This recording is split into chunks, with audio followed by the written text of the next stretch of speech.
प्रभु का धन्यवाद हो कि प्रभु इस एक दिन हमारे जीवन में जोड़ा और अद्भुत तरीके से प्रभु हमें संभाला है। और क्योंकि वो हमारा चरवाहा है तो हम प्रभु यीशु के बहुत मीठे नाम से आप लोग को नमस्कार करते हैं।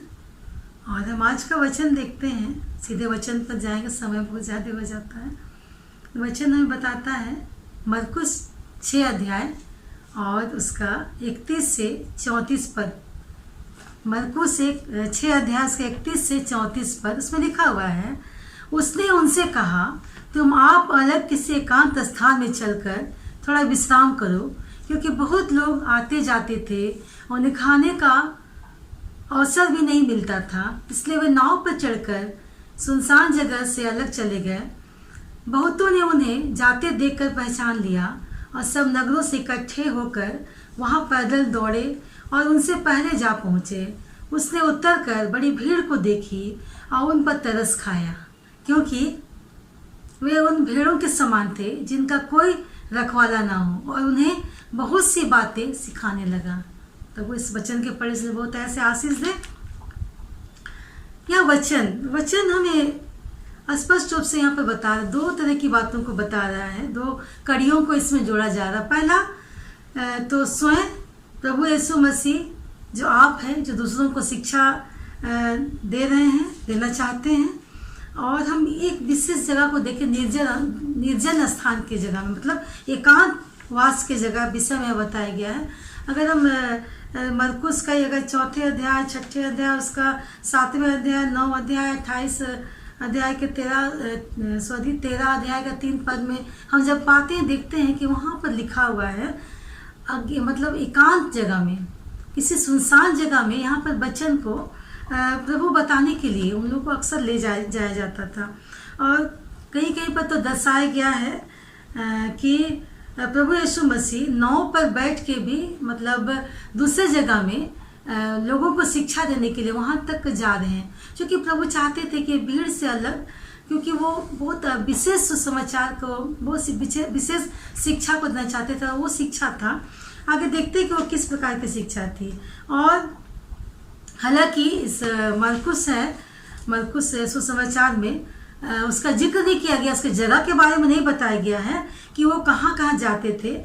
लेकिन अगर हम लूका रचित सुसमाचार उसका 9वां अध्याय और उसका 10 पद पढ़ते हैं, लूका 9 अध्याय उसका 10 पद पढ़ते उसमें पाते हैं, फिर प्रेरितों ने लौटकर जो कुछ उन्होंने किया था लूका रचित सुसमाचार उसका 9वां अध्याय उसके 10 पद।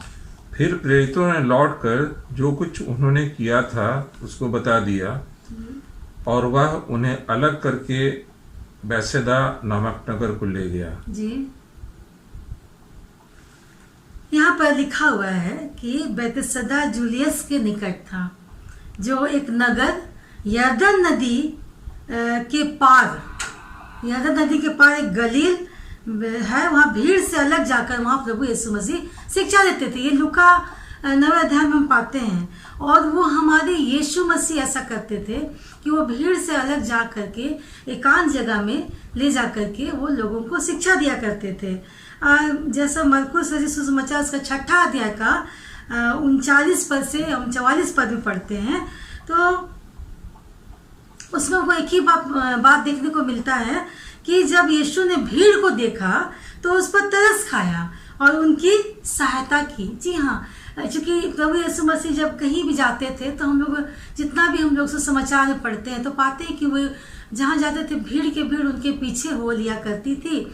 और यहाँ पर प्रभु यीशु मसीह उस भीड़ को देख कर उस पर तरस खाते थे, तरस खाया प्रभु ने और उनकी सहायता की। हम एहजकल का पुस्तक उसका 34 अध्याय का 5 पद देखेंगे और उसका 23 और 24 पद को भी देखेंगे। एहजकल 34 अध्याय और उसका 5 पद। वे चरवाहे के न होने के कारण तितर बितर हुई और सब वन पशुओं का आहार हो गई। 23 और 24।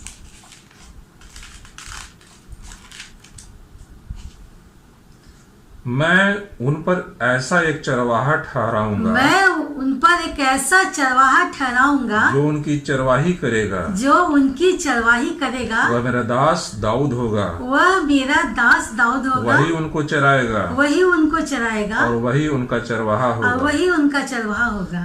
मैं यहोवा उनका परमेश्वर ठहरूंगा, मैं यहोवा परमेश्वर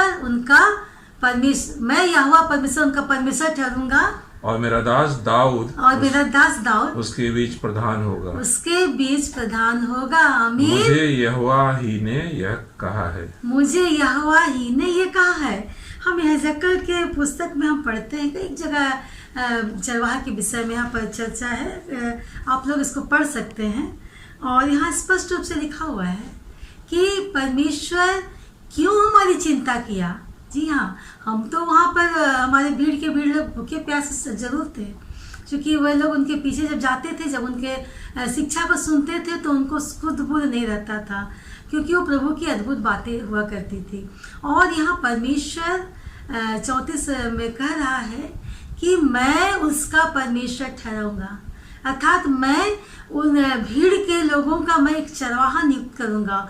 और हम लोग जानते हैं कि दाऊद के विषय में सब लोग जानते हैं कि दाऊद एक चरवाहा हुआ करता था, और किस प्रकार अपने भेड़ों को भालू से और बाघ से और हर जंगली जानवर से बचाया करता था, और बहुत एक उत्कृष्ट तरह का चरवाहा था दाऊद।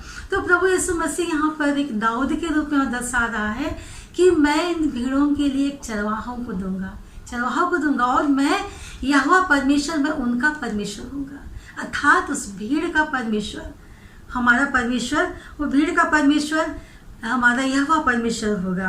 तो उसने उन्हें बिना चरवाहों के रूप में देखा था। जी हाँ, उस भीड़ के रूप में जब भीड़ पर तरस खाया तो उनके दिमाग में एक और बात चली कि ये बिना चरवाहे के हैं, इनका कोई चरवाहा नहीं है, और ये लोग तितर बितर हो रहे, यहाँ वहाँ जा रहे, इनको कोई भी शुद्धि लेने वाला नहीं है, अर्थात वे पूरी तरह से असहाय हैं, वे उनका मार्गदर्शन नहीं कोई कर पा रहा, वो भटक चुके हैं, और ना उन्हें भोजन मिलता है, ना उन्हें सुरक्षा था। तो प्रभु यीशु मसीह यहाँ पर शारीरिक और आत्मिक दोनों भोजन की बातों को यहाँ पर बता रहे हैं।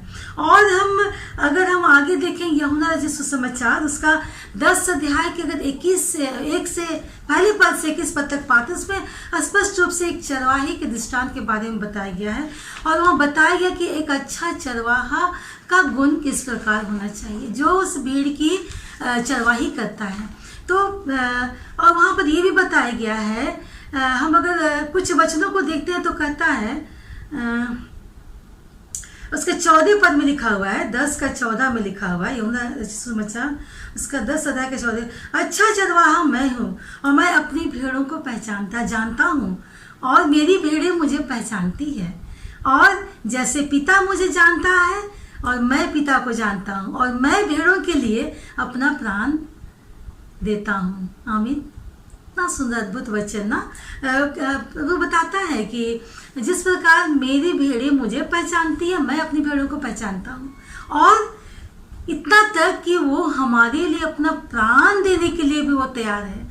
उसको पता है वो हमारे लिए अपना प्राण देने के लिए वो जानता है, और उनकी जो बातें हैं वो अद्भुत बातें हैं। और आगे अगर हम देखते हैं, उसमें लिखा हुआ है, वचन हमें बताता है कि मेरी और भी भेड़ें हैं जिस भेड़शाला की नहीं, मुझे उनका भी लाना अवश्य है। ये मेरा सब सुनेगी, तब एक ही झुंड में एक ही चरवा होगा। आमीन। परमेश्वर स्पष्ट वचन, बहुत अद्भुत वचन यहाँ बता रहा है कि बहुत सी भेड़ें हैं जो भटक गई। आप जानते हैं मैं किन भेड़ों की बात कर रही हूँ, क्योंकि हम विश्वासी लोग हम इस बात को समझते हैं, और अन्य लोग भी जानते हैं कि कैसे भेड़ों के बारे में बात जो भटक चुके, उस भेड़शाला से अलग हो चुके हैं, उनके विषय में प्रभु यीशु मसीह यहाँ बता रहा है। उनके लिए प्रभु का तरस है, उनके लिए चिंता है, उनके लिए वो चिंता कर रहा है, उनकी सहायता के लिए वो तत्पर है। वो कह रहा है कि जो भेड़ें उस चरवाहे से भेड़शाला से अलग हो गई है, प्रभु उसको भी अपने झुंड में लाना चाहता है। जी हाँ, और इसमें कहता है 17 अध्याय में, फिर पिता इसलिए मुझसे प्रेम रखता है कि मैं अपना प्राण देता हूँ, उसे फिर ले लूँ। जो कोई उसे मुझसे छीनता नहीं, और मैं उसे आप ही दे देता हूँ, और मुझे उसके देने का भी अधिकार है और फिर उसे ले लेने का अधिकार है। यह आज्ञा मेरे पिता से मिली। आमीन। प्रभु यीशु मसीह कहता है कि जो चरवाहे हैं, जो भेड़साल से अलग हो गई हैं, वो प्रभु के हाथ में है। प्रभु उसको छोड़ भी सकता है और तो उसको वापस ला भी सकता है। ये प्रभु के हाथ में है। जी हाँ, क्योंकि वो हमारा यहोवा परमेश्वर है, उस झुंड का। जी हाँ, यहाँ पर वचन स्पष्ट रूप से हमारे इस्राएली राष्ट्र के विषय में बता रहा है, अर्थात उसका प्रतीक के बारे में बताता है। हमारे बारे में परमेश्वर का ये कह रहा है वचन, इसमें एक सच्चा चरवाहा कैसा होना चाहिए। वो चरवाहा है जो अपने भेड़ों के लिए अपना प्राण देता था। जब अपने चरवाहे के समय जब उसके ऊपर कोई जंगली जानवर या कोई अटैक करता है या कोई शैतान की युक्ति होती है, उस समय प्रभु परमेश्वर बोलता है कि अच्छा चरवाहा है, वो अपने भेड़ों के लिए अपना प्राण दे करके बचाता है। आमीन। सचमुच में लूका रचित सुसमाचार और उसका हम 9 अध्याय और उसके 11 पद में हम देखते हैं क्या लिखा हुआ है। लूका 9 और उसके 11 पद, उसमें इस प्रकार लिखा हुआ है कि यह जानकर भीड़ उसके पीछे हो ली और वह आनंद के साथ उनसे मिला और उनसे परमेश्वर के राज्य की बातें करने लगा, और जो चंगे होना चाहते थे वे चंगा किया। आमीन। अर्थात परमेश्वर स्पष्ट रूप से जो शिक्षा दे रहा था वो किसी और बात की शिक्षा नहीं थी, वो परमेश्वर के राज्य के विषय में बता रहा था। जी हाँ, उस राज्य का जो आज हम लोग इंतजार कर रहे हैं बैठ करके, प्रभु के राज्य का, उसके द्वितीय आगमन का हम लोग इंतजार कर, उस राज्य का जो प्रभु हमारे लिए जो तैयार करने गया है, उस राज्य में हमें प्रवेश करने के लिए हमारे जितने गुण चाहिए उन सारे गुणों का शिक्षा प्रभु यीशु मसीह दे रहा है। वो चाहता है कि आज हम लोग जो भेड़शाला से जो अलग हो चुके हैं, चाहता है कि प्रभु उन्हें वापस लाए, हम वापस आए और प्रभु के उस चरवाही में रहने पाए, ताकि हमारा जो शिक्षा है परमेश्वर के राज के विषय में, उसको पूरी रीति से हम अपने जीवन में हम उसको उतारने पाए। हम मरकुस उसका 6 अध्याय और उसका 35 और 44 पद में लिखा हुआ है, जब दिन ढल गया तो उसके चेले उसके पास आकर कहने लगे, सुनसान जगह है, बहुत दिन ढल चुका है, उन्हें विदा कर और चारों ओर के गांव और बस्तियों में जाकर अपने लिए कुछ खाने की इसमें स्पष्ट पता चलता है कि परमेश्वर हमें एक एकांत जगह में हमेशा शिक्षा देने के लिए अपने भीड़ों को ले जाता था। जो परमेश्वर के जो वचन को सुनते थे वो किसी एकांत जगह में जा करके परमेश्वर उन्हें वचन सुनाता था। और यहाँ पर उसकी चिंता के विषय में बताया गया कि जब भीड़ जब उनके पीछे जाती थी तो वो सिर्फ शिक्षा नहीं देते थे, वरन उनके शारीरिक वस्तुओं को भी पूर्ति करने के लिए, उनकी सहायता करने के लिए वो तत्पर रहते थे। यहाँ पर आत्मिक जीवन के साथ साथ यहाँ पर शारीरिक जीवन की बातें भी परमेश्वर हमें बताता है। और हर एक आवश्यकता हम जो हैं, जो परमेश्वर के चरवाही में रहते हैं, परमेश्वर हमें पूरा करता है। प्रभु का धन्यवाद हो अद्भुत वचन के लिए। सचमुच में आज प्रभु चाहता है कि हम जो उनके भेड़शाले से अलग हो चुके हैं, प्रभु चाहता है वो मुझे उस भेड़शाला में वापस लाना चाहता है। तो आज प्रियो, जितने लोग आज हम लोग इसको देखते हैं, हम लोग उस भेड़शाला से अलग ना हो और हम प्रभु के अनुग्रह में रहने पाए, ताकि परमेश्वर उस राज्य के विषय में जो बता रहा है उस राज्य में हमें ले जाने के लिए और तैयार करना चाहता है। तो भाई आज भाई और बहनों, हमारे प्रिय लोग, जितने लोग हम लोग आज देख रहे हैं इस लाइव प्रसारण को, हम एक बात जाने कि चाहे हम उस भेड़शाला से अलग क्यों नहीं हो गए हैं, पर प्रभु के हाथ में है। प्रभु हमें ढील दिया है और प्रभु को पता है कि किस प्रकार वहाँ से मुझे वापस लेकर के आना है। तो आज हम क्यों नहीं अपने आप को प्रभु के हाथ में सौंप दें, ताकि हम उसके चरवाही में रह करके अपने जीवन को पूरी तरह से हम प्रभु के लिए समर्पित करने पाए और हम उस आशा की ओर देखें जो आशा प्रभु ने हमें दिया है अपने राज्य के विषय में। धन्यवाद करते प्रभु सुंदर वचन के लिए। आइए हम दुआ करते हैं।